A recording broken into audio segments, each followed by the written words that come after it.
Yeah, but even so, if you then said after this we have idiom full-blown idiom and we have prediction by partial matches, just a simple mechanism that's also used by other people. Do you need the do you need the viewpoints basically, or can you just get the same results just modeling all symbols? Yeah, exactly. That also then makes it closer to the CSS approach. It had one alphabet CSS representation or something. And each one tells a zeroth order and a first order model to compare. So is the model just learning how common particular chords are? Is it learning just the transitions between chords? Or is it learning something? Well, I wouldn't go too much because that could be a detour dissecting what part of the effective, which can be interesting, but say if you stick with CSS representation,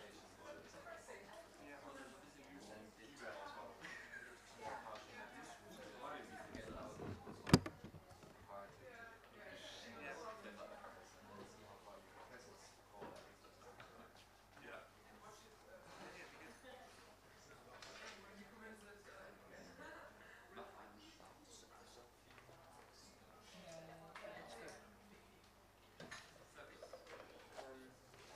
I want to show you something that showed Dave already.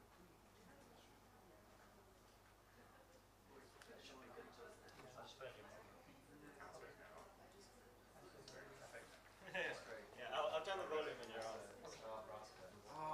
that would have been so good. Yeah. Actually bought a CD.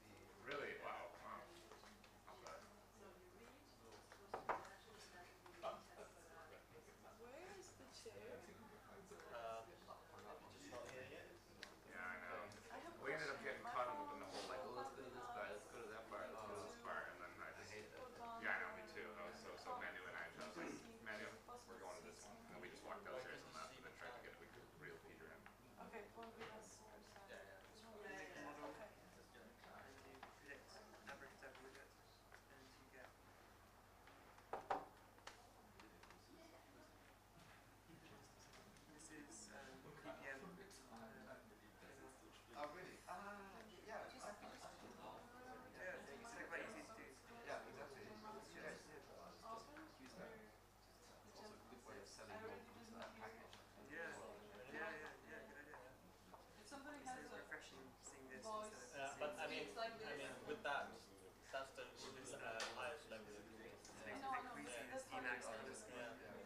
But I mean, like with the with the close, there's so much you can get it to closes. So I mean, I tried, but sometimes it just but you could put in it's anything. impossible. Anything can. Just use the mic, but yeah. Yeah. But I mean, it seems to be working well today, so let's hope it just. Yeah, it was well. I was there. In the same way that Idiom does it, Back and I heard it's a everything. generalized Sometimes tree. So it depends on the speaker. you store them as like, you put in one sequence to the tree, then you start to make a sequence.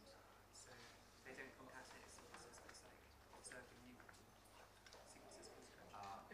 No, but that's fine. You have combined the So after we just explain Okay. I will show you, and I will tell you when it's 5 minutes after the class. It's like like the chord label and the bass note. 1. Oh yeah, yes, you could.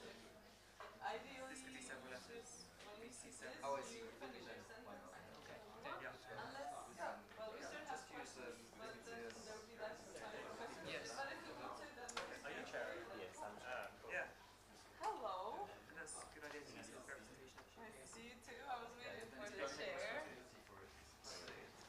Been done and dusted, peer reviewed, ESS 700 page thesis.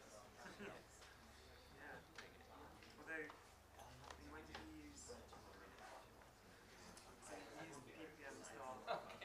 I decided not to. I mean, they're always two. don't know when he says pure PPM Remember style. to speak. Like in his PhD thesis, I think I he's mainly was just going to. using idioms. I said it too And much. then this is my paper that uses basically idioms.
slides do you have? How many Yeah, slides? how many slides? There are like 20. 20, I think. 20? Yes, Oh, but you need more time. no. No, it's okay.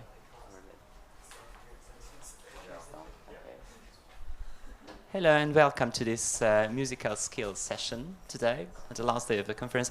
I'm László Stachó from Budapest, the Liszt Academy of Music, and I'm your session chair today.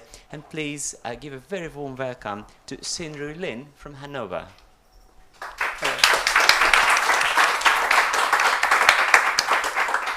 So, good morning. I'm Hsin-Rui from Taiwan, and I'm studying Hanover University of Music, Drama, and Media. I'm going to pursue my PhD there. Today, I'm going to talk about the adaptation and validation of the Chinese Gold-MSI using a Taiwanese sample. So, the Gold-MSI is an instrument that measures musical sophistication, which is a multifaceted construct covering several aspects like musical ability, skills, expertise, achievements, attitudes toward music, and other music-related behaviors. So it is comprised of a self-report inventory and several listening tests. So the inventory has 38 items, and 31 of them are constructed on a 7-point Likert scale. So I have some examples here. It's like from totally disagree to totally agree, and there are no any options. So there are other 7 items that are using 7 ordered categories like that. So together they will just build a bifactor structure. So we will have a general factor on the one side and 5 group factors on the other side. So it was originally published in 2014 at PLOS ONE and was soon translated into German and validated with 2 German samples. And the factor structures could be replicated in the German samples. And the psychometric properties was also good. So we decided to do this project when we were working on the replication of Bruno Repp's study, where we examined the preference for different interpretations of Robert Schumann's Träumerei. And then we collected some data in Germany and in Taiwan. So we also used the Gold-MSI there. So that's our starting point. And in this study, we wanted to translate the Gold-MSI inventory from English into traditional Chinese. And we also want to examine the psychometric properties of the Chinese version. So we try to replicate some important findings of previous studies, including factor structure and the internal consistency and test reliability. We also investigate the validity by examining the correlations with other measures like 2 listening tests from Gold-MSI test battery, the melody memory task, and beat alignment perception task. We also look another self-report measure, that is the the musical intelligence subscale from a multiple intelligence questionnaire, which was published in Chinese. And this is another self-report measure based on the theory of Howard Gardner. So there's one subscale that is related to musical intelligence, and that has 9 items. So the participants just rated their abilities from 1 to 10. They just indicate how good they are in the several different aspects like reading music scores or playing musical instruments. So we adapted the questionnaire according to the guidelines of International Test Commission. So it was like several phases in our working procedure. So at first, 3 translators just worked independently. So we acquired 3 versions of the translation, and we compared them with each other to create the first draft. And then we translated back into English. So another 2 experts who are quite familiar with Gold-MSI just compare the original one with the back translation. So we found some discrepancies, and we discussed them with a expert in linguistics. So we created the second draft and tested that in a pilot study with 6 Chinese speakers. So they just had to indicate whether the sentences are understandable. So I just show you an example here. So like item 30, so I can sing or hum out the melody a few hours after listening to it for the first time. So this is the one before revision, and this is one after revision, and these are the changes we've made. So here are some fine syntax problems in this item. So after that, we conducted the main study using SOCI survey. So the link will take the participants to this page, and they will just continue the survey.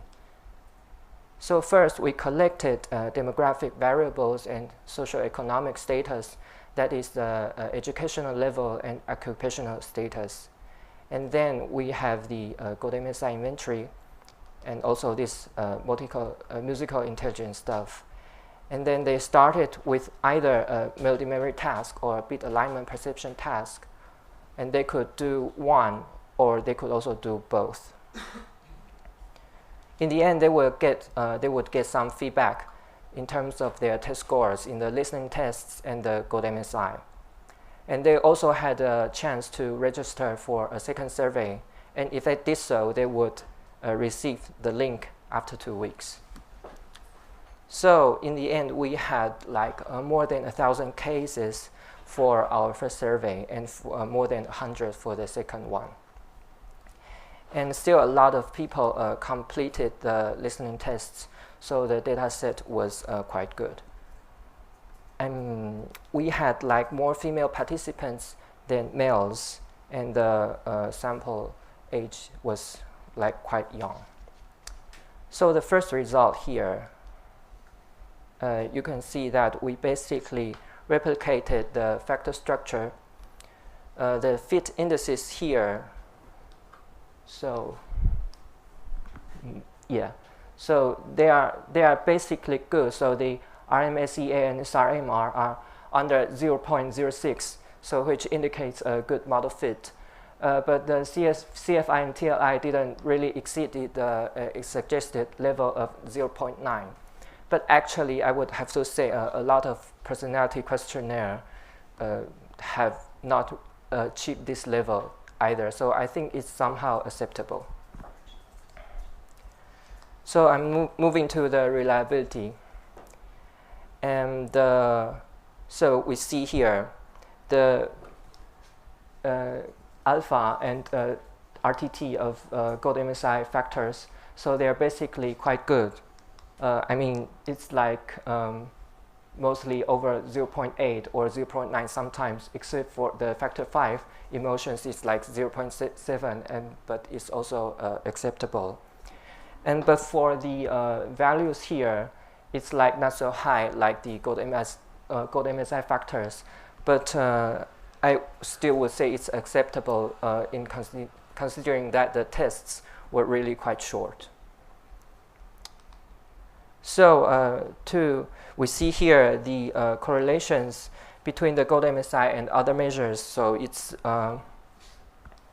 here it's the musical intelligence subscale. We have found some high correlation here. So I would say that it's kind of the evidence for the convergent validity, because it's these factors, factor 2, 3, 4, it's like perceptual abilities, musical training, and singing abilities. They're all about somehow abilities. So another thing is that the correlations here above, that's the correlations between the Gold-MSI and the musical listening tests. They were not so high, but that was also like in similar magnitude, like in line with the +1 paper. So in sum, we have replicated the factor structure in a Taiwanese sample. So we could say that we could measure the musical sophistication in Taiwan using our Chinese version. And I could also say that the Chinese version has good reliability and good validity. So finally, I want to talk a little bit about how to use it.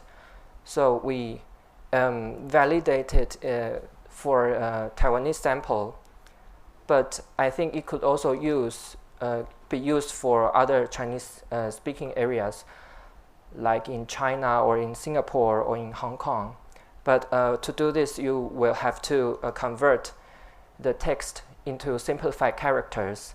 And I would suggest that pilot test is probably needed because language use between these regions are not totally the same. It's like English in the US and English in the UK, or German in Germany and German in Austria. So I would also like to point out that the comparison of mean differences between groups, language groups, is not like allowed. To do that, we will have to test like measurement invariance, so which we have not done yet.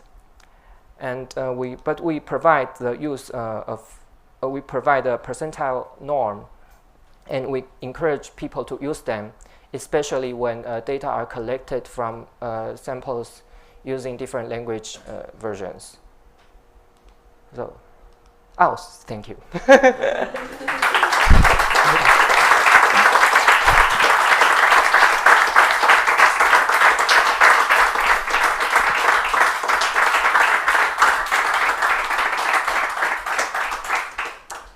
Thank you very much. And questions, please. The first. Thank you. Really interesting. 2 questions. The first one, could you please describe whether the population in which you used this test was just general population, or what characteristics they have? And then just maybe a suggestion, since you are using like ordinal items, you could use actually like ordinal alpha to test the reliability. And that actually ends up in a higher reliability value than Cronbach. So you could test that and also report both. First, the sample, we collected the sample like in the internet, basically using Facebooks. So, and then it just went kind of viral. So I asked for if they had music education or somehow.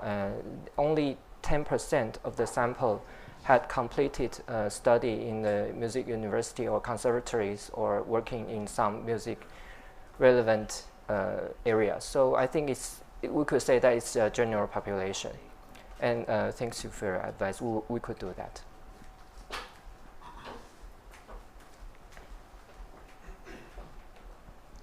Thank you. It was nice to see someone else developing a scale. I was using something similar for musician self-concept with items like rating themselves from 1 to 10. Yes. And my concern for myself and for any research like this is like, it's quite subjective to say that rate yourself from 1 to 10 what you think you are. So, and I could see that there was no example here given.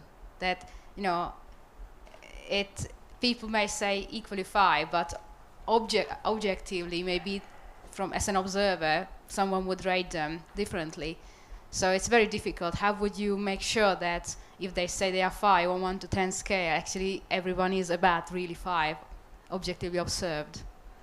That 1 to 10 stuff, I think it's a musical intelligence stuff which is not developed by us. So another Taiwanese scholar just developed the scale. And that's actually the problem with these scales, because it's only containing the activities related to the music pedagogical contest or the activities in the universities. And indeed, it just didn't offer some anchor point. So it must be a lot of measurement error there. But for Gold-MSI, somehow it's not it's somehow the same. So I would say it's partly the problem of self-report measures. But Gold-MSI, they just ask something that is more available for general population. So it would be better. Did I answer your question? So we still have a lot of time because the presentation ended a little bit before time. So Sort of following up on that question, did you look at any of the item level distributions before you Yes. went to the reliability thing? Did you find anything? Yes, some of the distributions are quite skewed, but so we decided to use the robust measures for the fit indices to compensate for that, and literature just indicated that for samples like more than 500 cases, that wouldn't be a problem. More questions? We have plenty of time left. When you analyzed the factorial structure, did you use Schmidt-Langman solution, or what sort of procedure was used? We did the analysis using R and the Lavang package. So I specified the models using the syntax there. So I have to look which kind of calculation was like activated in the package. But I think that is probably a Schmidt-Langman transformation. Even more questions? Be polemic. I mean, Remarks. Just to comment on the last one. So by Schmidt-Langman, you mean the bifactor structure? By Schmidt-Langman, you mean the bifactor specification that was... Yeah.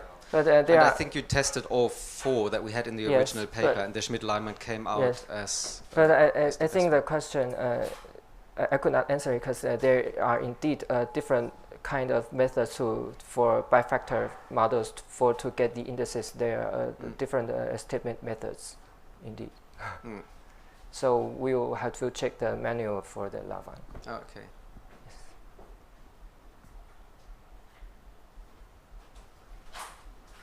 I'd be interested to hear more about the musical intelligence questionnaire and how the correlations between the items on that possibly correlated with some of the sub-factor items on the Gold-MSI.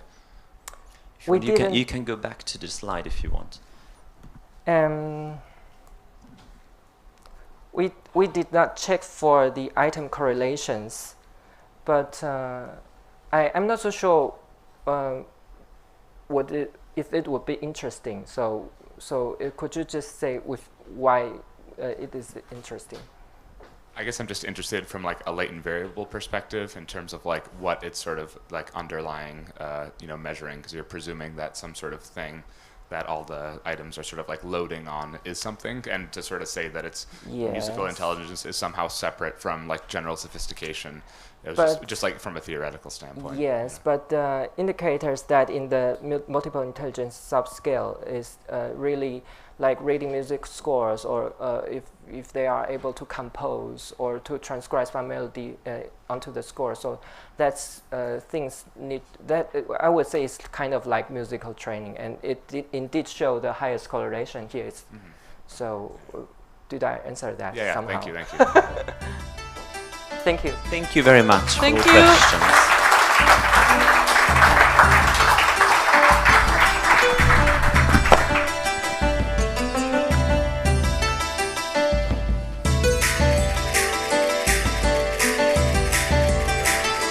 Who's our next speaker?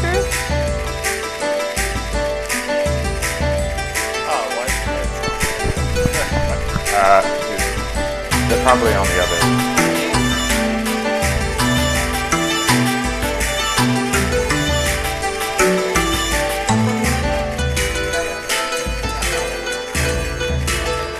Maybe if they click from presenter view. Wait. The next one. No. Like little arrow. And then present from presenter view, the first one. And then have that on the screen. Showing you 5 minutes to go, 3 minutes to go, 1 minute, and then time's up. You can finish your sentence. And then when time's up, is that then 2 minutes for questions as well? A bit more. You can get 2 more minutes if you want. Okay, just wondering. Yeah, it just always takes up a little bit time of your questions, but it's okay. It's better to finish. Yeah, definitely. Second?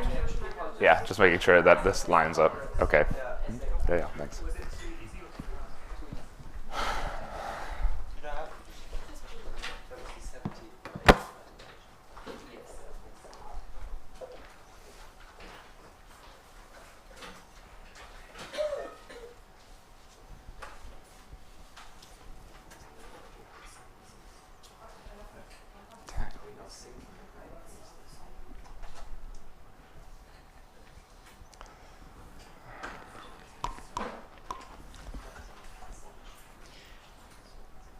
Please give a warm welcome to David Baker from the Louisiana State University from the US.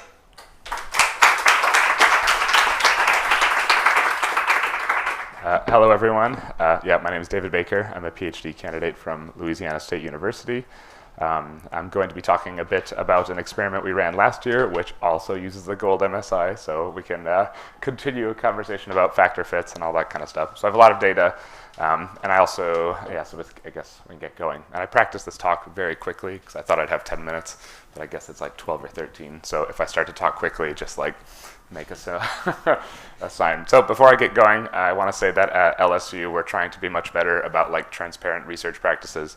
So if you want to scare me right now, you can go to our GitHub and download the entire data set and analyses that I used for this and everything I used to generate this stuff for the talks to sort of facilitate conversation. Okay, cool. So I know this is the last day of the conference. I'm trying to hold to the adage of know your audience, so I appreciate you being here on the last day. I'm going to try and keep it simple on the surface and sort of hit you with the main points and then go into the other stuff with as many pictures as possible. I also did write a proceedings paper, so if you are interested in stuff like that, just let me know. So I guess I want to start by just like talking about like what's the problem or what's the interesting question, talk about the study that we ran last year and all the different types of data that we have in case anyone is like, oh, I'd like to have some of that data and analyze it as well.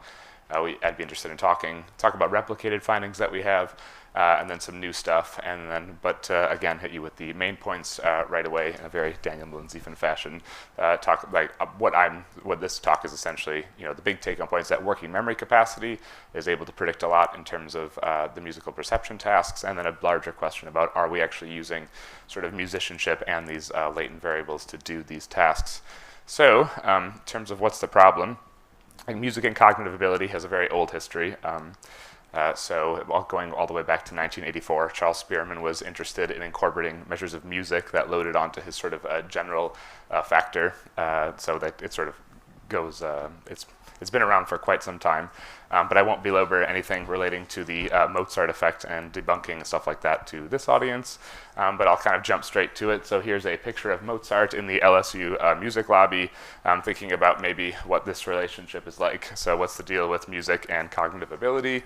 And to answer that question, you really have to know, well, okay, well, what does it mean to be smart? And then also then, what does it mean to be musical? So there's a couple of studies recently looking at sort of smartness, and they use general fluid intelligence, which is usually has been measured a couple of times with Raven's progressive matrices in these Swiminathon and Schellenberg papers that have come out recently. Some other one is currently being used by Daniel in the Long Gold project, so it's definitely in a lot of use within the literature, and it kind of assumes with a lot of these things in general, this is just what I'm sort of, there's a little digression here, but it sort of takes this idea that intelligence is a sort of like latent trait that you use and you tap into, and then by having more or less of it, it'll then sort of project onto these observed variables, and that's sort of what drives the effect, as opposed to kind of like a formative model in which maybe it's actually the other way around, that you do really well on these tests, and it creates this sort of statistical latent ability. But most of these assumptions, it kind of runs this way. It's going back to a reflective thing. But the problem with this is that you kind of don't really use your intelligence to do certain types of tasks. So like if you have something like this in terms of a number series, you would have to look at it and think, what would be the next answer? And you think it would be 16, but then you realize that it's not in the answers there. So you have to remember, okay, I got to remember it's not 16, and then what you have to do is figure out what the next pattern would be. So it's either, I couldn't even figure out right away, but it's the difference either between two subsequent numbers increasing by 2 after each element, or the subsequent number equals the sum of the last 2 elements plus 2. So both of these rules lead to 14 as the next element, but then it changes in the actual solution. So if you want to talk about that more later, that's fine. But the problem, you get 14, but you didn't really use your intelligence to do that problem. It's sort of like a much more complicated process to talk about something that simple. So the other thing that we're interested in at LSU is working memory capacity, which is basically a process that enables you to hold goal-relevant information in mind even in the face of concurrent processing or some sort of distraction. And the whole reason we want to sort of couch these results in some sort of cognitive literature based on some of the other people I work with, and give sort of a more complete picture of what's going on with all these cognitive tests. And as for musical sophistication, we definitely use the Gold-MSI, which is a bifactor model that we just spent the last 20 minutes talking about, so I'll breeze through explaining what that is. So the big question that we were interested in is to what degree are cognitive processes contributing to measures of musical sophistication in an objective and subjective sense? And then can we also situate that in any sort of like cognitive theories that we might be generally interested in? And the one that I'm interested in is this sort of process overlap theory that came out about 2 years ago. So to lay it out sort of simply, our three hypotheses that I want to look at today is like, are we able to replicate some of the Mühlensief et al. Things to predict scores on beat, and melodic based on self-report? And then do cognitive measures, are they able to predict above and beyond self-report? And then lastly, I was thinking that working memory capacity and general fluid intelligence would be able to predict melodic scores over beat, given the nature of the task, but that definitely didn't pan out, so we were wrong there. Okay, so in our study, we had 254 undergraduates. You couldn't have hearing loss, take medication, stuff like that. So we ended up chopping out to 239. They either volunteered, got course credit, or we did pay some people to kind of like spread out the distribution of like musicianship, because we also have musicians in our sample, much more so than sort of normal Gold-MSI things, because it is a tool for measuring musicianship in the general population. And then when they came in for our experiment, it took about 90 minutes. They ended up doing the Gold-MSI, the self-report. We took genre preference ratings, some demographic questionnaires that have shown to be relevant in previous literature. They also did 3 different complex span tasks to investigate their working memory capacity, the perceptual version of the Gold-MSI, but not the adaptive IRT one, and then 2 measures of general fluid intelligence. So it's quite a long thing. And if you're not familiar with what complex span tasks are, I just have a little example of one that I'll just talk through while I'm going. You see some sort of fixation cross. You have to remember a letter or do some sort of symmetry judgment, look at a math problem, decide whether if it's true or false, say true or false, and then you get a new one, and then you have to decide, okay, well, what's that? And then next one, true or false, make a certain thing, and then you get another letter, and then you have another one, true or false, you get another letter, and then that was a 3 series one, and then you'd have to recall in serial order what were the 3 letters that were on there. So did anybody remember what 3 were? Yeah, so I know I'm also talking at the same time, but it's like very frustrating to do this, and I feel like, yeah, doing research and getting into the cognitive stuff, coming from more of a music psychology background, like I'm definitely not smart enough to be doing these types of things, but they are there. That's the type of measure that we were using. Okay, so in terms of replications, we fit the same model that was done in the PLOS1 paper for Gold-MSI, and these are the factor loadings that, or factor path coefficients that we got. But they don't mean anything unless you know the Gold-MSI. So here are the original ones. So we're pretty close on the correlations between the two. In the original paper, they say, well, beat perception and melodic are measuring different constructs. So yeah, evidence for that. Did similar on this one, but our melodic memory people scored much lower. Maybe we're just bad at it at Louisiana, but that's a point for conversation.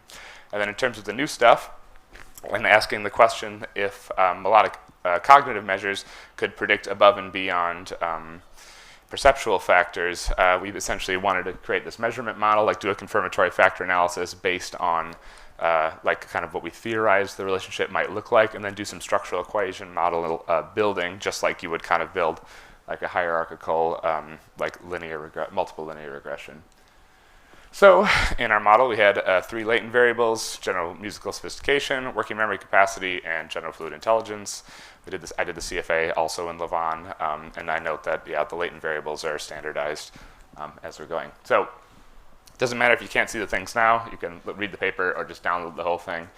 Basically, but this is our measurement model, and we have very okay levels of fit indices, even lower CFI than the last paper, and also these are not doing that great. So, but it was like fine for kind of what we wanted to do, and we just needed to have some sort of stable baseline. So we fit a full model then with our 3 latent variables, predicting our two standard objective tests.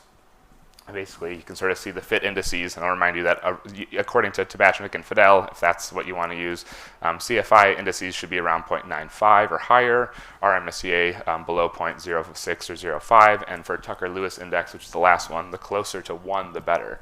So this is our full model, and then I ran another one where I removed high residual items from the model according to a suggestion by Bougine.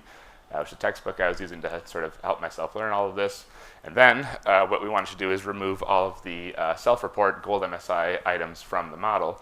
And what happens is that the model fits ended up shooting up quite high, which was quite nice. But we also, and then after that, I also got a suggestion actually from my sister, of all things, and said that what we should do is, because we only had 2 indicator variables loading on general fluid intelligence, it should be an observed, not as a latent ability. So I ended up at this final model at the end, which actually had a really nice fit indices compared to what we started with. And then also what we then can see here is that the factor loadings from working memory capacity as a latent variable are kind of all loading nicely on working memory capacity. And these path coefficients are much higher than that of when you just have even general fluid intelligence in the model. Still that same-ish type correlation. And then what you would expect a correlation between working memory capacity and general fluid intelligence to be about 0.5, which is quite strong. So the take-home points is that melodic memory and beat perception are measuring the different constructs, but everybody at LSU is very bad at the melodic task, so that was no good, especially being in the music department there. I was like thinking the musicians in the sample might help that, but obviously not. So we show that working memory capacity, something that's not as sort of done in the literature, especially in these types of tasks, as a complex span task and not a simple span task, to be sort of better predictors of these musical things, kind of like these Swaminathan and Schellenberg papers. But I will also note that they were predicting opposite directionality in what they were talking about. And I think this makes sense given that working memory capacity loads, it has this, our task where you actively load. You have information, you have to like do the melodic task, you're holding something in mind, and then you have to like make some sort of judgment. We were wrong about hypothesis theory, but hopefully that will make sense. And then I'd also like to then redo some of the modeling here and give people suggestions about redoing a lot of the stuff without this sort of latent variable problem. So the same things and problems that I was talking about with intelligence could be said to talk about latent variables used in like music psychology research, in the sense that like when you're doing the melodic memory task, like are you really using your musicianship as you would be using your intelligence to complete these tasks, or is it some sort of like lower sub, it's modeling at a lower level. So it's helpful to do the latent variable stuff like on a very high level, but then actually talking about, okay, we have this sort of like complex type task, but then how do we really understand like how people are making these decisions in terms of the melodic memory and or the beat perception. So thank you very much. Our time's up here. Our lab loves Twitter and all this stuff, so hit us up on Twitter or this or that, and I'd be willing to take any questions if anybody has them now.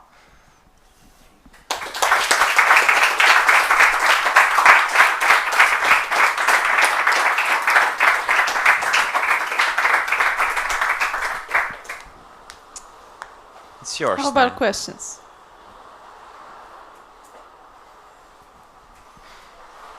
Sorry, I just think kind of they're about the misspecifications in the models there, because the Gold-MSI is actually a back-factor structure. Yeah. And your model there is like the 18 items to the general factor.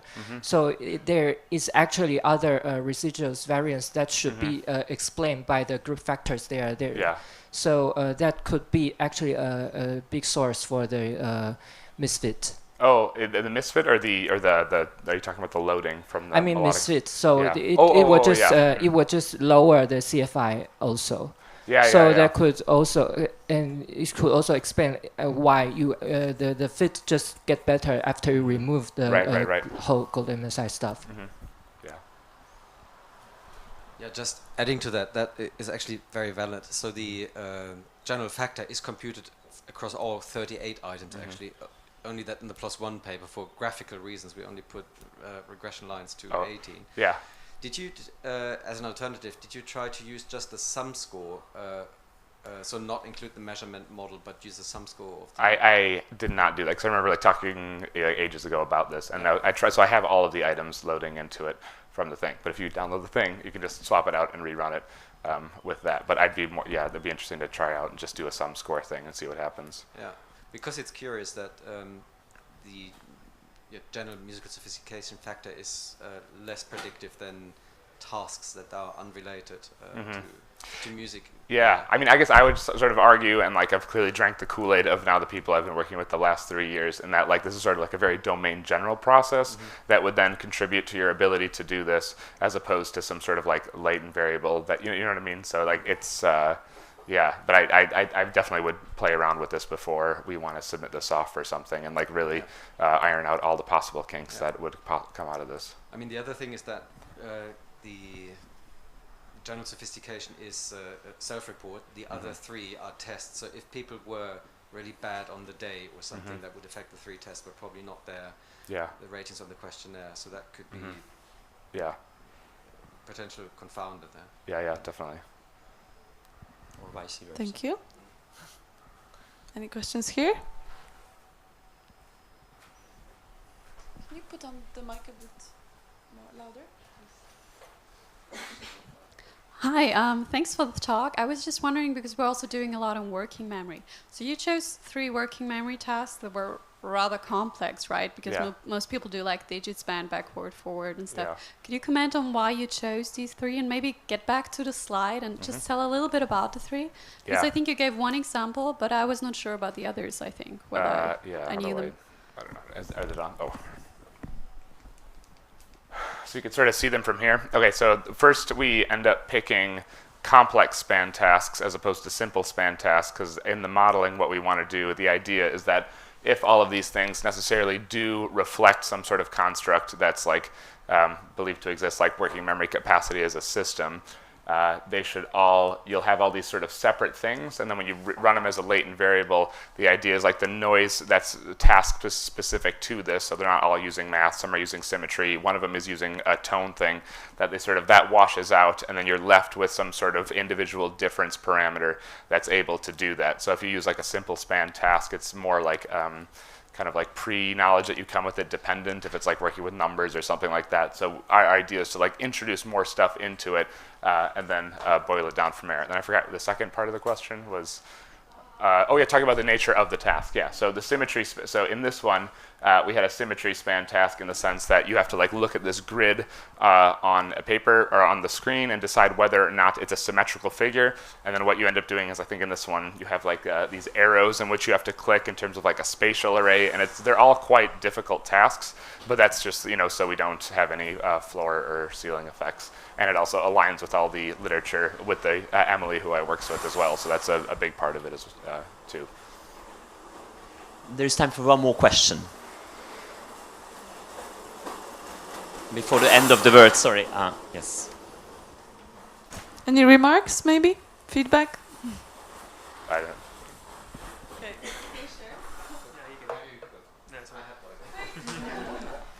I thought it was really interesting that the beat perception task was more related. No, just say it. You can say it. More related to working memory than the melodic memory. Yeah, that's something I definitely want to talk about as well. Just even if this is like you just would run it without that kind of stuff, and talking about the nature of the tasks and the nature of a like the cognitive systems used to make these types of judgments, whether or not the training influences at all. I mean, I'd be really interested in continuing that conversation too. Thank you very much.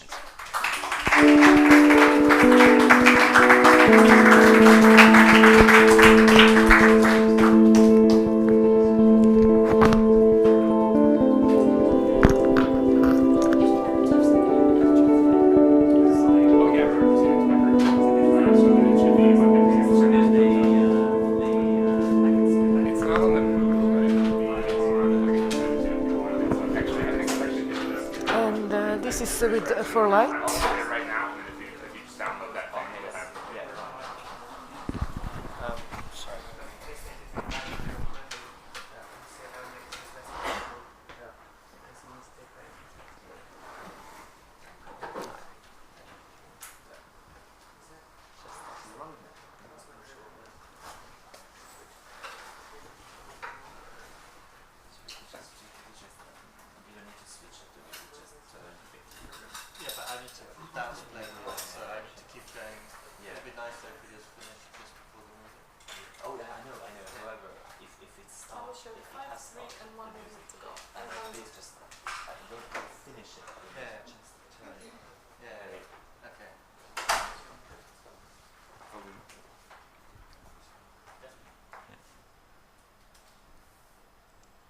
shall start in 10 seconds.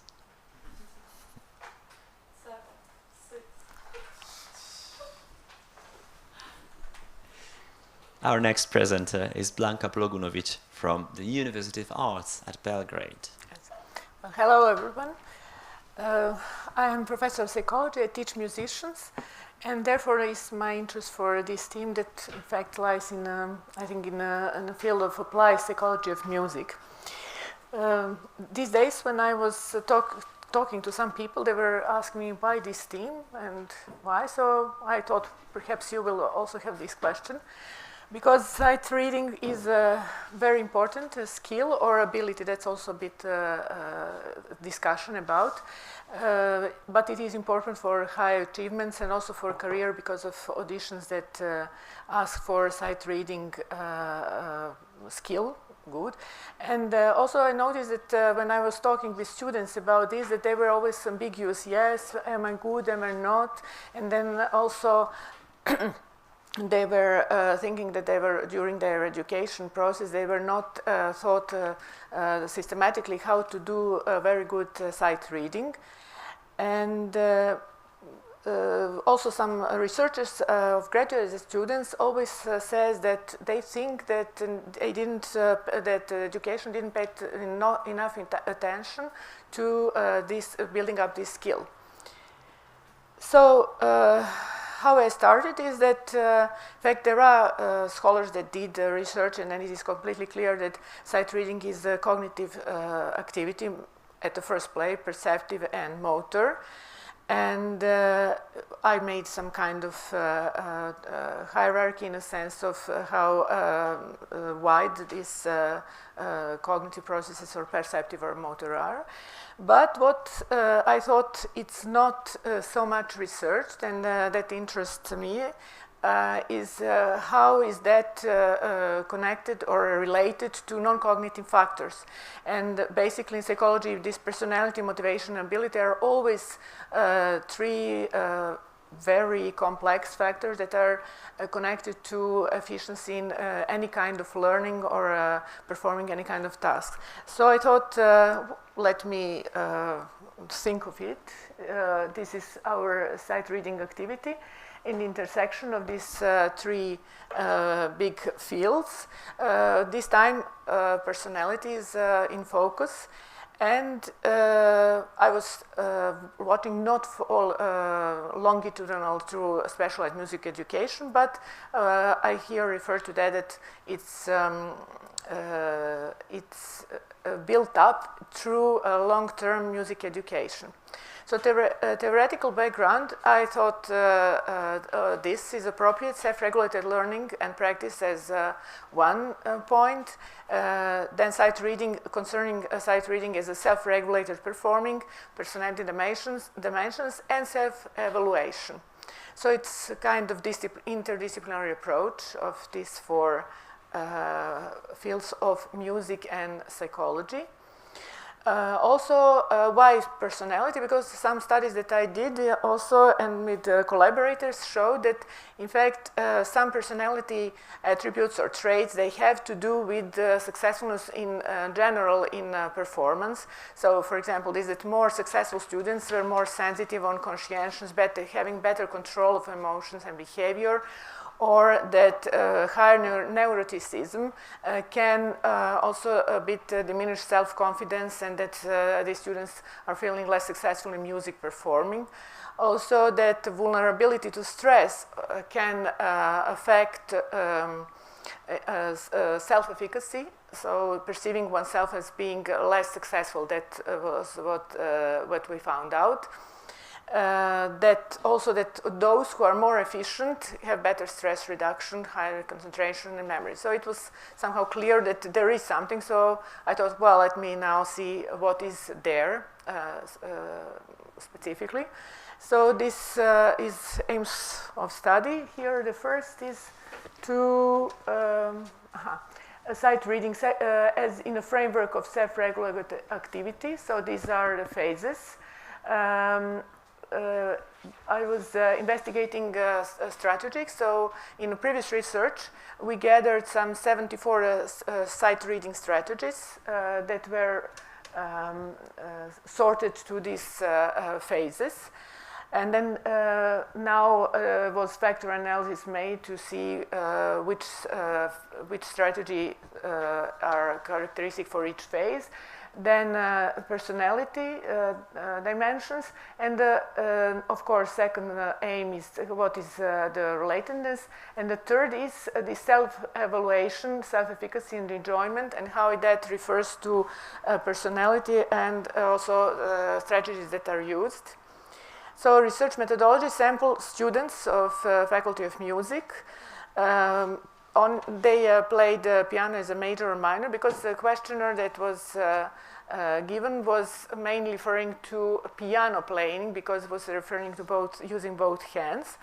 They had 12 to 15 years of specialized music education. Just to refer that in Serbia, this education is 3-leveled, and elementary, high school, and faculty, and children are selected, so they are considered as gifted, and they have systematic education in different music, and then later on also general subject. So what is here important that they have very many years in practicing these skills of sight reading with instrument and sight singing in a frame of solfège. So they could be, as to rule 10 years rule, considered as young experts. Well, materials, this questionnaire with regulated strategies, self-regulated metacognitive strategies with these 5 phases. And as I said, they were rating to what extent they use each of them. Also, the last phase of self-regulated learning is always self-evaluation. That was covered here, and neo-PR was used. That's Big 5 theory. So results as to aim 1. Here are these phases, and these are factors that I got. These factors that are bolded, they had to do later on with either self-efficacy or personality dimensions. So you see analytical in a phase of preparation, inner hearing, so this mental representation, general overview, setting goals, so to play true from the beginning to the end. Those factors is insisting on technical accuracy and no goals. That's a bit funny factor, but in fact it also happens in other researches, and that is that no goals probably means that these students have such a high automatization of the skill that they think, well, I just do it, I don't have any special goals. Expertness here is loaded with strategies that are basically important for sight reading, and that is that they play when they start playing, that they play with given tempo, dynamics, and also with expression. Non-perfectionism means that opposite. It's not important that every note is played in accord, and chorus is not so important. Continuity is also clear. So problem solving was not so much developed here. It's only in these 2 categories or factors. And monitoring, as you see, was what's difficult in sight reading. So then I related these factors with the personality. So for and now this preparation phase, analytical approach was the one that was the only one, inner hearing and general overview not, to personality dimensions. So you see emotionally stable, so lower neuroticism on a dimension and less impulsive on facets. So this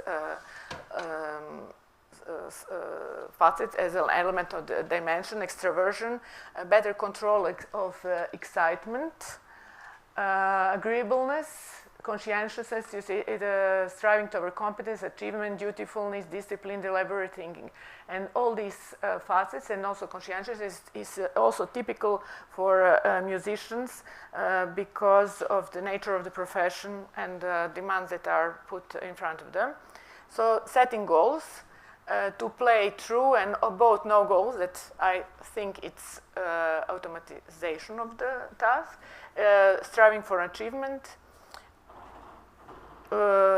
expertness, non-perfectionism and continuity control, basically a conscientiousness and extraversion and agreeableness.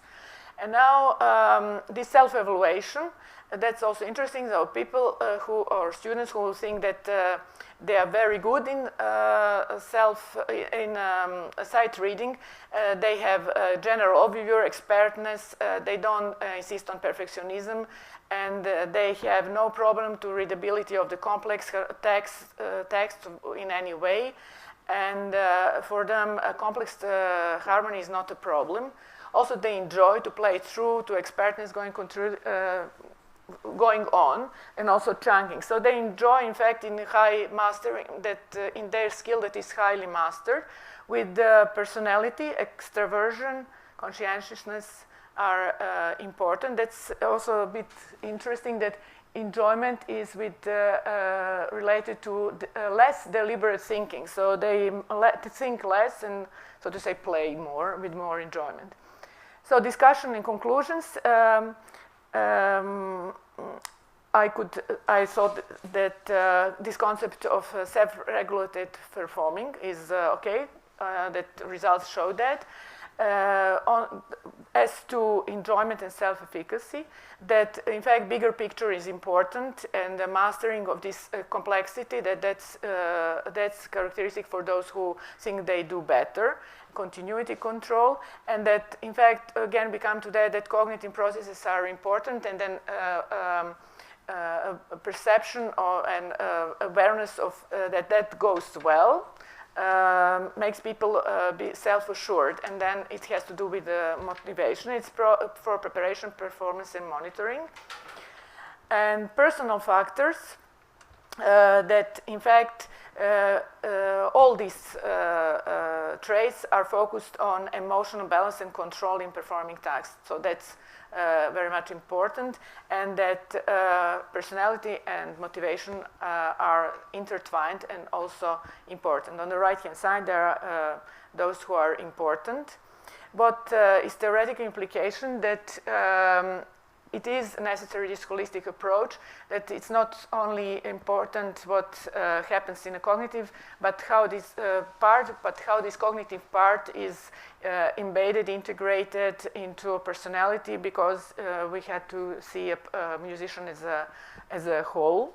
Educational, that there are some implications what students can be taught, and also what psychology practice could do in a sense of counseling and building up or enhancing some personality traits. Limitations of this study would be relatively small sample for this analysis, and then the second step will be to make a sample bigger, so that perhaps some regression analysis could be made whether this really there is causal interaction, or so. That's the plan. And now this also thanks to SEMPRE and Serbian institutions. Thank you for interest. And well, I have here these strategies if someone is interested in that. So questions, please. Thank you.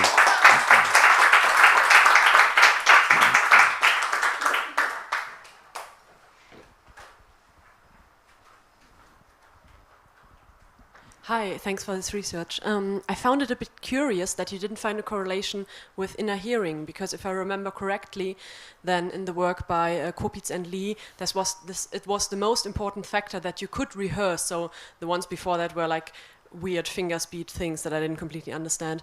And so I was wondering if you have an explanation why it didn't get this factor, why it didn't come into your model. Yes. Well, I was also surprised, because I also think, well, that's so important. But you see here, this we speak about personality, and then this that means that in fact, like in other researches, and that's also here, that in fact it is not easy with we cannot get a direct connection between personality traits measured by inventory and cognition. That's a bit strange. Or perhaps when we would get this bigger sample, and then something would happen. And then secondly, inner hearing is very much cognitive in mental representation. And this analytical approach, the strategy that was so to say inside this factor, there were more those that are taught. So that teacher says, for example, first you see a meter, you see what is harmony, you see some parts. So these are more implemented from the previous. And then these personalities, so traits, are more, so you see those conscientious, we don't have a, it's a number, I don't know. Conscientious, that would mean, yes, now I should do this, and then it will be all right. That's a bit thinking. So that, therefore, I think that's an explanation. There's time for one question. Feedback, suggestion, praise. So we have a bit more time between the two talks now. So we have more than 3 minutes. Yes, thank you very much. Thank you for the speaker.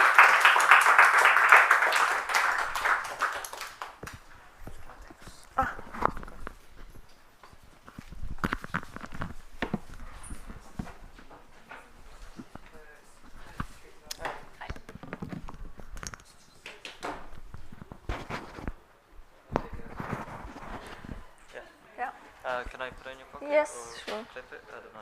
Yeah, okay.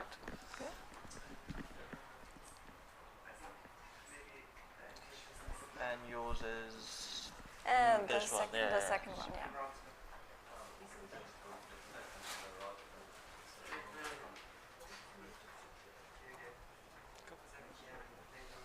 We're still out of time, so. Yeah, okay.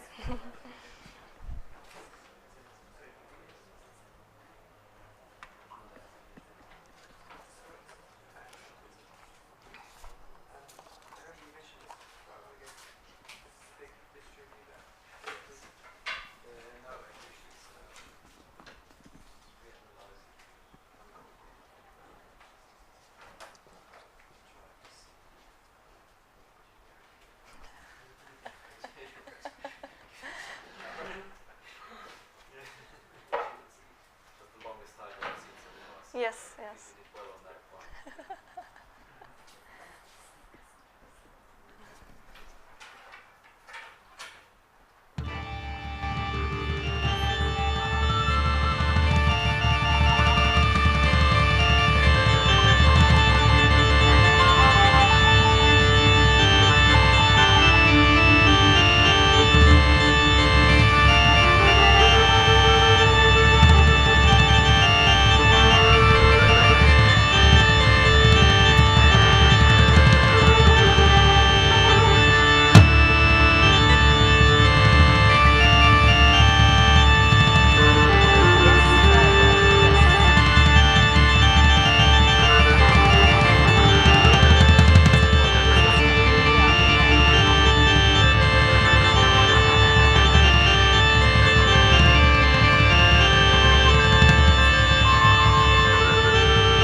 everybody.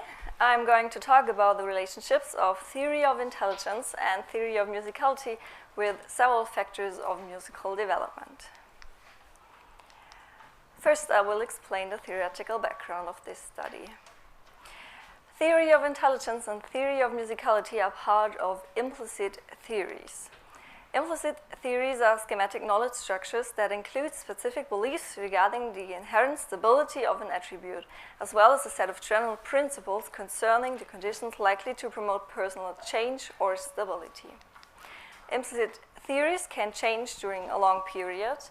Also, they set up a framework for the interpretation and reaction to one's own and others' behavior. Dweck and colleagues distinguish between incremental and entity theories of human trait. So if you have an incremental theory of, for example, your athletic ability, then you think that they can improve, they can change maybe by hard work. If you have an entity theory of your athletic ability, then you think that your athletic ability is a fixed trait.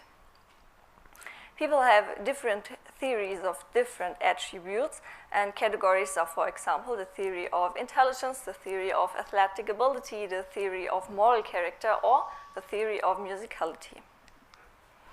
Implicit theories in different various human traits are comprehensively examined. One of the results of this study is that implicit theories are independent of age, intelligence, and gender. Also, implicit theories foster different responses to personal setbacks. That means if somebody has an entity theory, if somebody has an entity theory, then he reacts helpless in personal setbacks, in contrast to somebody with an incremental theory. They are also associated with internal and external attribution of success and failure, and they are associated with objective factors like the academic achievement.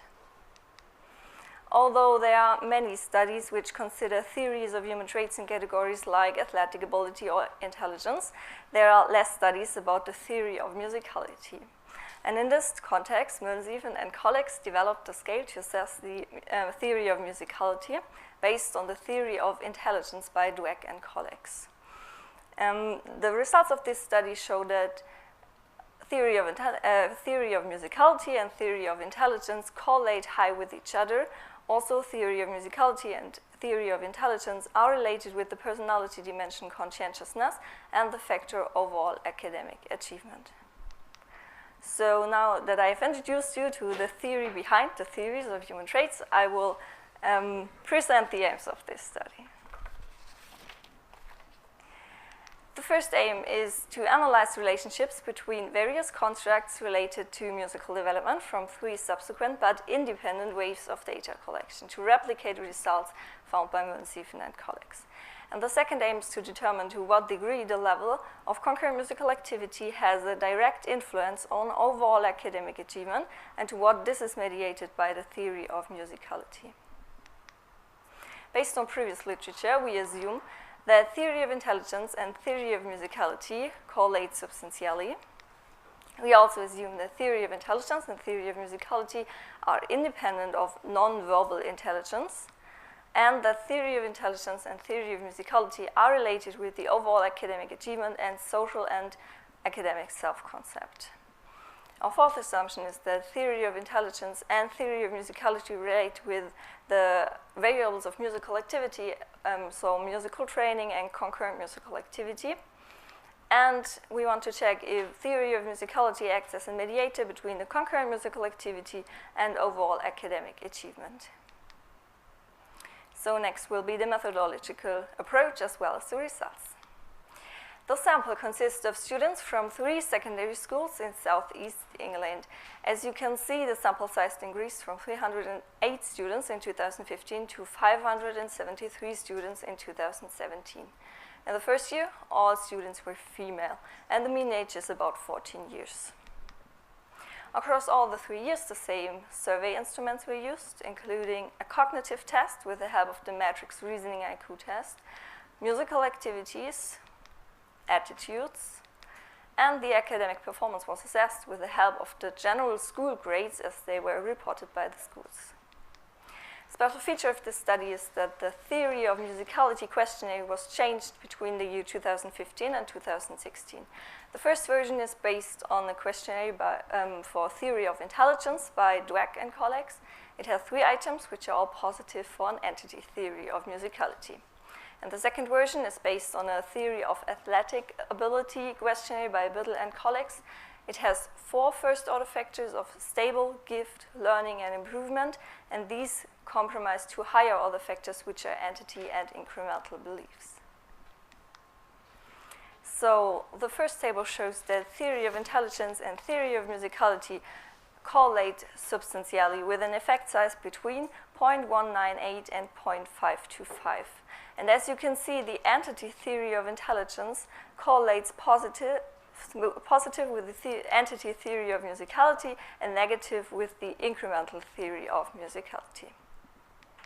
Another result of the correlational analysis is that theory of intelligence and theory of musicality show no significant correlation with nonverbal intelligence in 2015 and 2016. And in 2017, there are small correlations. Theory of intelligence and theory of musicality are also related to the academic achievement. As you can see, the entity theory correlates negative with the academic achievement, and the incremental theory correlates positive with the academic achievement. Only in 2016, there is no correlation between the theory of musicality and the academic achievement. It is the same with the academic and social self-concept.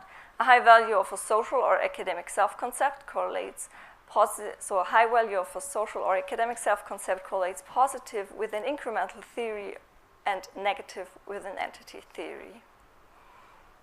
And the effect size of the significant correlations is between 0.087 and 0.267.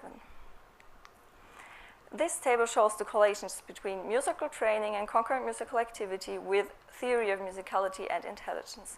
In contrast to our assumptions, there is only one correlation between theory of intelligence and concurrent musical activity in 2015. There are more significant correlations between the theory of musicality and the variables of musical activity. In almost every year, they correlate between 0.088 and 0.278. And as before with the academic and social and academic self-concept, the high musical activity correlates negative with an entity theory and positive with an incremental theory. So the second aim of this present study was the mediational analysis, and this figure shows the results for 2015. The 3 variables are all significantly correlated to each other, and there is also a significant indirect effect of concurrent musical activity on overall academic achievement via the theory of musicality, but the effect size is only 0.043. And as you can see in this figure, the mediational analysis for the samples in 2016 and 2017 replicate the results for the direct relationships between the 3 variables, but there is no significant indirect effect via the theory of musicality. So at the end of this presentation, I will show you the conclusion as well as the limitations and some aspects to discuss. So the results of this present study show that theory of intelligence and theory of musicality are related to each other. Also both correlate with academic and social self-concept and the overall academic achievement. Interesting fact is that an incremental theory of musicality correlates positive with the variables of musical activity, and it was also positive correlated with a higher social or academic self-concept and a higher overall academic achievement.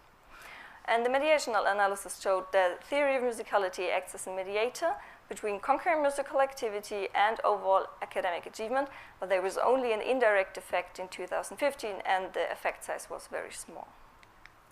So the present study is limited by some aspects. First is the usage of different measuring instruments, because theory of musicality questionnaire was changed between 2015 and 2016, and maybe the different outcomes of the mediational analysis go back to this fact. Also, the sample of the present study is not representative in age, gender, and type of school. And of course, you cannot infer causal relationships from this cross-sectional study. But this present study is a starting point for such a studies, for such a longitudinal study in the longer project. We will collect data from students during their years at secondary school using the same IDs every year for the same students. And the tests in the present study I presented today are also included in the longer project. So maybe then we can see some causal relationships. So as Twag says, no theory, either an incremental or an entity theory, is the correct one to have because each has its costs and benefits. For example, if you have an entity theory, then you simplify your world. And sometimes it is good to simplify your world to get better along it. But the results of this present study show that an incremental theory of musicality could be an important factor in the musical development during adolescence because it was positive related with a higher level of academic achievement and of a higher level of social and academic self-concept. So thank you for your attention.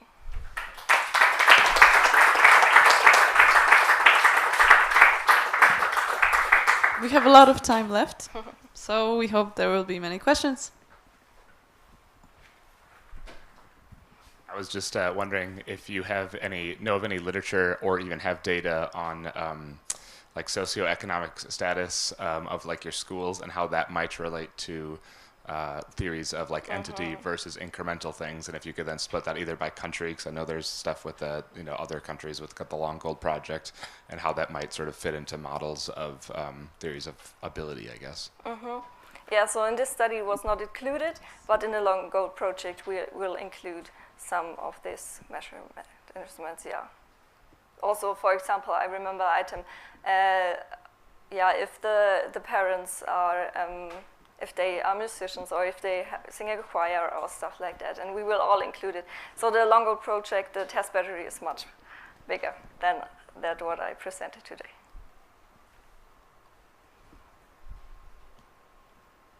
Who's next?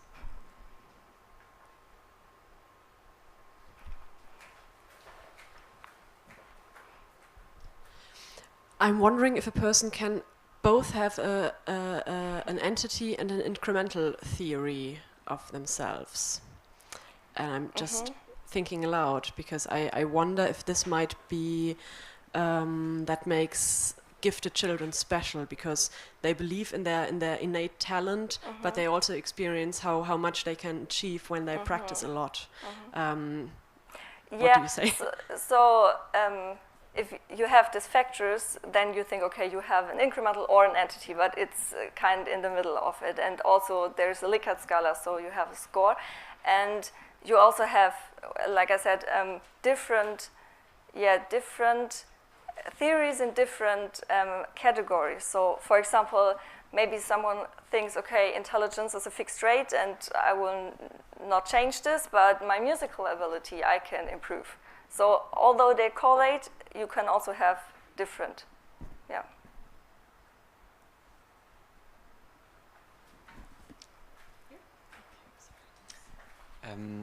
Yeah, thanks very much for presenting all of this. When you showed the correlation table for each year, it was quite a lot of data. Yes. And I couldn't take everything in at that point. Can we go back to this? Sure. Thank you. And the one thing I noticed is that the correlations jump around quite substantially from one year to the next. Which one do you want? So this is academic and social self-concept and academic achievement, or maybe here the musical training. Yeah, I mean, any would do. So the correlations, even though it's the same measures in 2016 and 17, they do change, and you would think that that would be fairly stable. But I think that is, well, it's what happens in the empirical world. Yes. Also, we added more children, and children at different ages. So the one factor that isn't in this model is age, obviously, and because you said at the beginning that age affects the self-concept theory, so that would be another factor to add. Oh no, self-concept or theory of the implicit theories. What do you mean? For theories of musicality and theories of intelligence. Okay, I read studies which say that the age is so it is not like, when you're young, you think have an incremental theory, and when you get older, you have a entity or something. Oh, like that's that. not the case. No. So they stay fairly stable over a lifetime? Yeah, I don't know if they have much research for longitudinal studies, so maybe there are some grouping factors in it. And yeah, for example, the mediational analysis we did, if these effects were causal, you can imagine or assume that if you have you get a higher level of musical activity, you experience that, okay, I can improve really in my musical ability, and then you also get a more incremental theory. So maybe there are some grouping factors, but you only can see this in longitudinal studies. Yeah, okay, thank you. More questions about the data, the correlations? Everybody's thinking about lunch. Me too. There's still one presentation left. Could you talk about just maybe what you think about going into the future analyses, like moving beyond correlational stuff, or if you're gonna think, what would your sort of a dream analysis be for all of the data? Oh, okay. I think you have to ask Daniel. Put you on the spot. You mean the methods? Yeah, it's just any other stuff that you might be interested in looking into. Okay, so I'm new to this, but maybe latent growth, curves or something like that, yeah.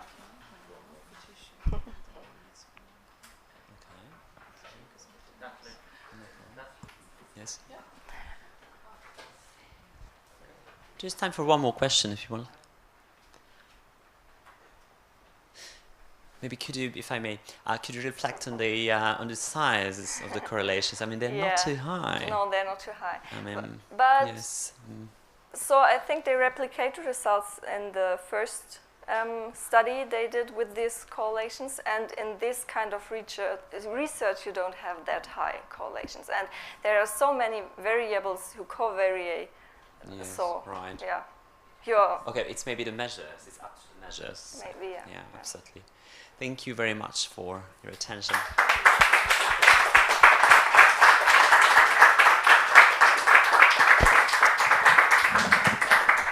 Two minutes left before the next and last talk.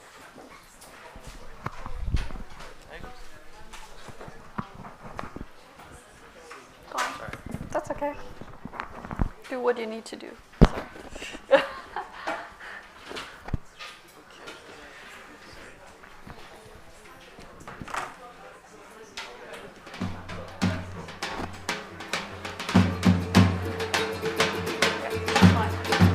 Does it mean anything that you can't see the second one?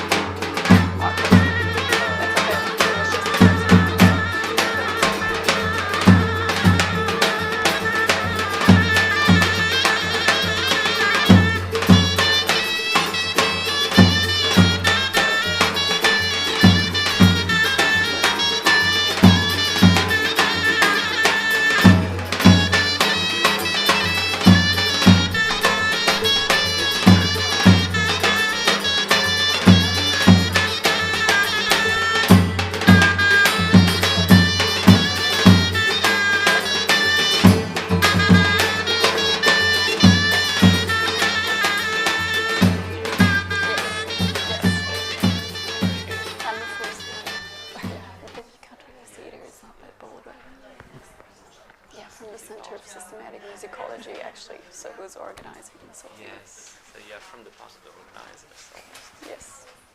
Very good. Interesting. Well, we'll see. Theoretical presentation. Oh, no.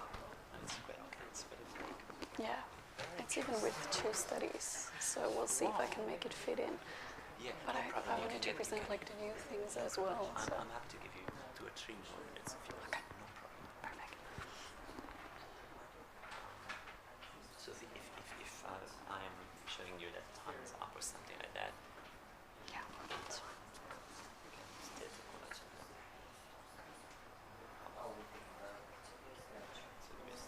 Yeah.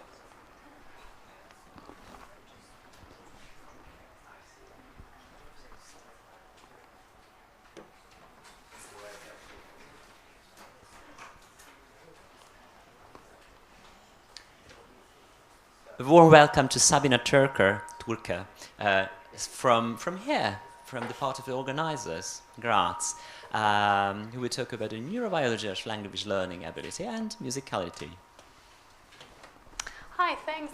Yes, I'm from the organizing team. Actually, you might remember that I was running around when the poster session was. So I'll talk about my PhD project.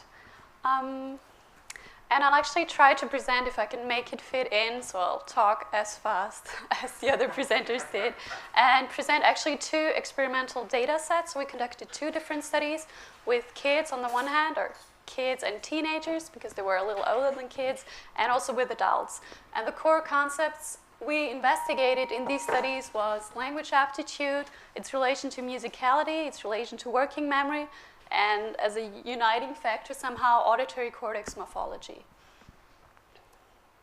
I think we've heard already a little bit about working memory, so I'll just remind you that actually working memory is very important for language learning as well. Most people say that even the phonological loop is like a language learning device. And I just wanted to show this. It's not really big here, but so I'm focusing on auditory input.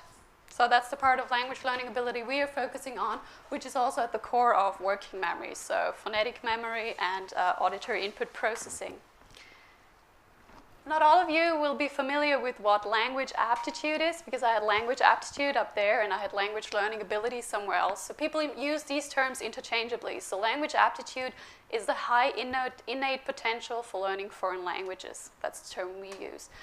We differentiate here. It's not in here. I'll just tell you between talent and aptitude. So talent is actually what develops under the right circumstances given a certain predisposition, which is aptitude.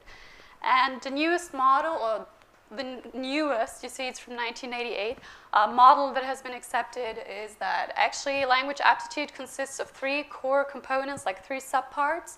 That's auditory ability, linguistic ability, and memory ability.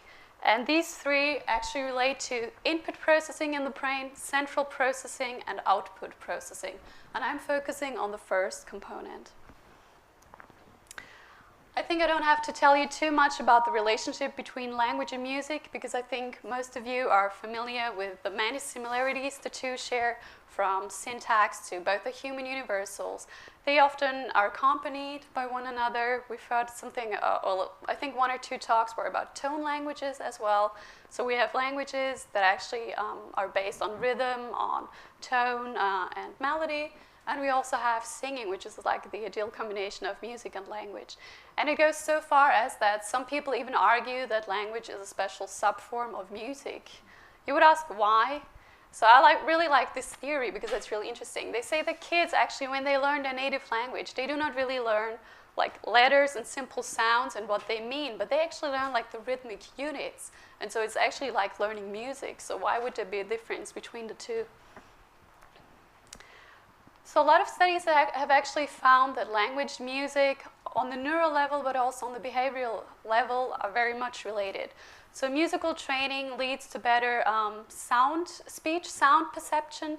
So musical training can actually facilitate speech sound perception, and it also leads to high working memory capacity. We've heard a little bit about working memory before, and this also somehow leads us to better phonological memory, which would, according to the 3 subparts of language aptitude we saw before, be the auditory processing advantage that you might have due to music. And we also know that in a lot of developmental disorders like dyslexia or developmental language disorder, now earlier termed specific language impairment, kids also often have auditory processing deficits, and musical training can help them to improve. This is also true for the neural level. So if you're not familiar with the opera hypothesis by Patel, I highly recommend just read a little bit about it. I'll not directly judge it here, just to say that actually many areas in the brain are relevant for language and music, and musical training or musical experience is supposed to make these neuronal networks more efficient, right? And this also has a positive effect then on language learning. So I'll just briefly present the research that is at the basis of the research I'm going to present later. Anna-Marie is here as well. So that's their study in Heidelberg. So they actually found that right Heschl's gyrus volume correlated with the amount of musical practice. Not saying that by musical training you have higher volume, but actually those who had more training had a higher volume. And so they first thought, well, obviously if you play an instrument, it's like a muscle, so you play, you get better, and your auditory cortex just gets bigger. Somehow logical, right? But actually they tested this in a longitudinal study. It turned out no matter if they stop practicing, if they practice more or like just a little less, it remains the same. So Heschel's gyrus volume does not change at all. Yeah, so there was no variability between, I think they started at the age of 8 to now we're at 14, 15. Yeah, so it remained the same all the time. And so they concluded that actually it seems that the kids were already born with this higher volume. So it might be that this higher volume in the right hemisphere in Heschel's gyrus leads to more intrinsic motivation, which then actually leads to you learning more instruments and doing more musical training. So the first study I'd like to present is with an adult group. So we had 30 adults who were between 20 and 40 years of age. They were all undergraduates or graduates from the University of Tübingen in Germany. And we tested a lot of things with them, from working memory skills, not complex like we heard before, but the very simple tasks like digit span forward, digit span backward, non-word span. We did language aptitude testing. We forced them to imitate Hindi sentences and words just to see their speech imitation skills. We also assessed their proficiency in a second language, so in English. And we had questionnaires and interviews just assessing how many instruments they had learned, how many they were playing at the time, and their liking of singing, etc.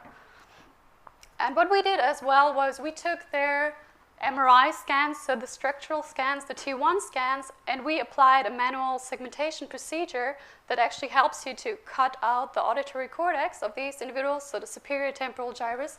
And there will be more pictures later, but that's actually what it looks like when you 3D reconstruct it and look at it from above, yeah, to see Heschel's gyrus. And we then distinguish between 3 types of Heschel's gyrus. So we distinguish between those who had one gyrus, those who had a split gyrus, and those who had more than one gyri. Just to briefly discuss the behavioral findings, so there were actually a lot of results related to the number of instruments, of course, correlating with ammotonal, ammorhythm. I think that's not surprising. But also, those people who were better in the speech imitation also played more instruments, and those with more instruments were also better in the vocabulary learning task, interestingly. This is just the first couple of them. I'll go to the next. We also found that those who had better English pronunciation skills were better in the language aptitude testing. Those who had better English pronunciation were better in the Hindi speech imitation task. So all the language tests we actually had correlated with one another. I'm just going to touch briefly upon this. So we also did a principal component analysis, and we found that actually all the things we investigated are actually measuring 3 core components, so music, language aptitude, and working memory. But working memory also loading upon language aptitude, for instance. And we then thought, well, let's look at those who are really good speed imitators. What are they better at? So we found they play more instruments. Actually, they have better English pronunciation. They had better working memory scores and better language aptitude scores. And from a neuroanatomical perspective, we found actually that the right hemisphere is really important. So most individuals who had more gyri, that's CPD, complete posterior duplication, on the right side, were better in the Hindi testing, so they had better speech imitation skills, and they were also much better in the AMA test. That's just a picture. I can maybe show this later since I don't have so much time left. So that's just what it looks like when you segment all those auditory cortices, and then we also did averaged surfaces.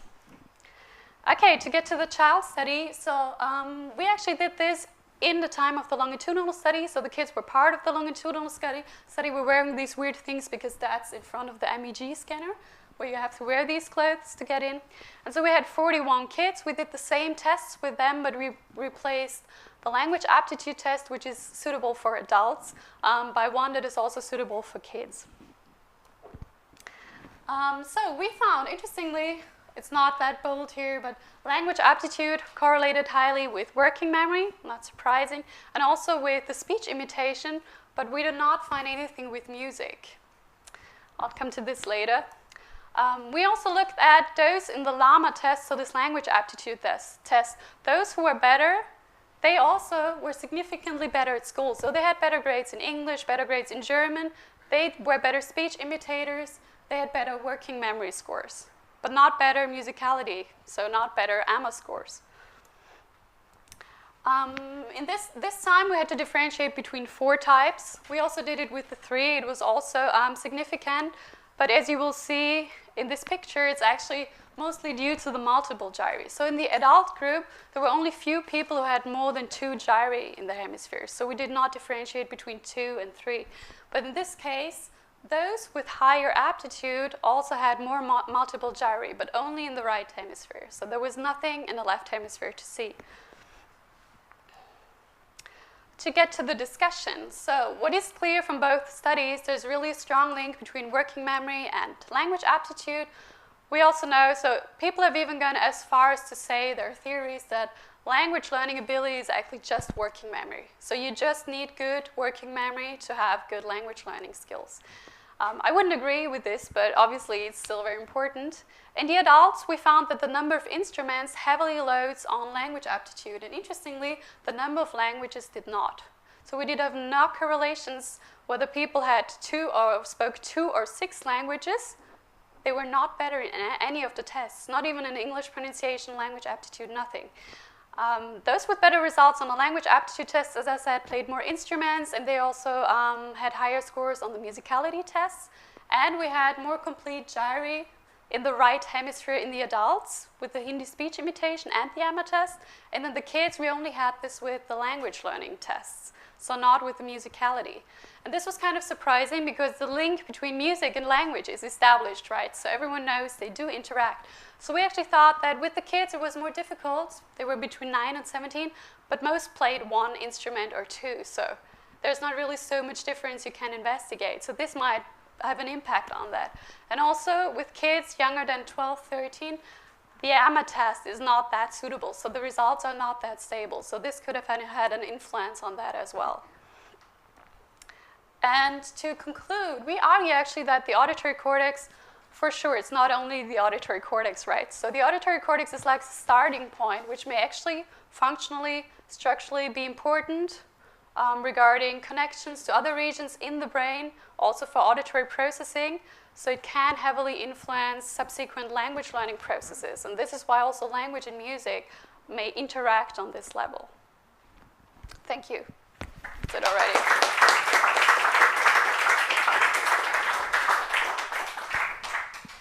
Thank you very much, and this is the time for questions.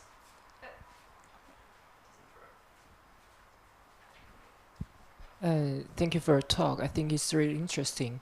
I'm just a little bit curious about the choice of the measures for musicality. So did you really did the AMA test with the children? Because I'm actually not a fan of AMA test, but there is a PMMA for children, which is developed by Gordon. Yeah, we used the PMMA. So we all actually in the study all 3 tests, like PMMA, IMA, AMA, yeah.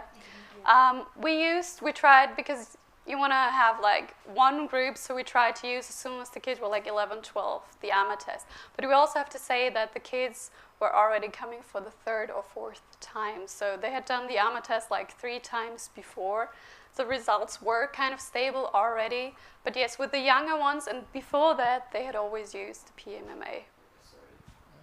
Would you maybe just consider if you are interested in this kind of music aptitude, so maybe it's prompts or something like that developed by the Zentner would be maybe more suitable because it has really better psychometric properties.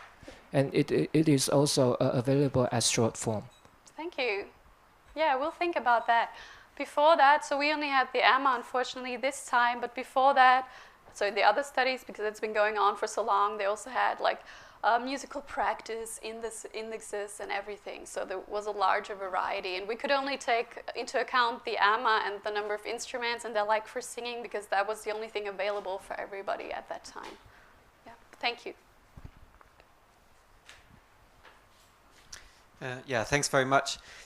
maybe I missed this. Could you say how you recruited the 30 adults from the first study? Yeah, sure. They were part of, so there was a study in 2009 based just on brain activity and brain talent and brain activity. So that's the combined language talent and brain activity, sorry. And those were part of the people who participated in that study. So there was a much larger group with an fMRI. And we took the ones, we randomly took a group out of this longitudinal study. And were these musicians and non-musicians? No, non-musicians. So none of the people in there were musicians. The differences were mostly just that we assessed whether they played any instruments, etc. But none of them was a professional musician or had musical training or was a musical student. Because you said the language learning ability correlated with the number of instruments they played. Yeah. But if you went out on the street and 30 random people, you wouldn't find hardly anyone who played more than one instrument, if really? any. Yeah. Oh. It's very We can rare. try this here, right? Because I also played too, but I wouldn't say I'm a musician, for instance. So no, but this is a selected group. Yeah, I mean, sure. Yeah. Yeah. No, there were actually, I mean, there were 30 adults, and I think the instruments were between 2 and 5, but 5 is like the maximum.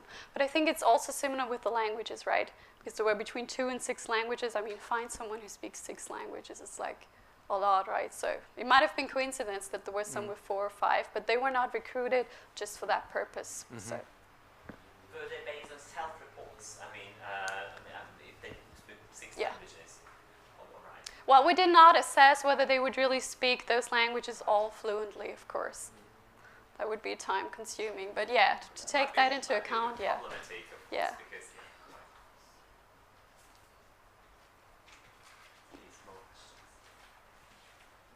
I know everyone's waiting for lunch. I'm sorry, I'm hungry too.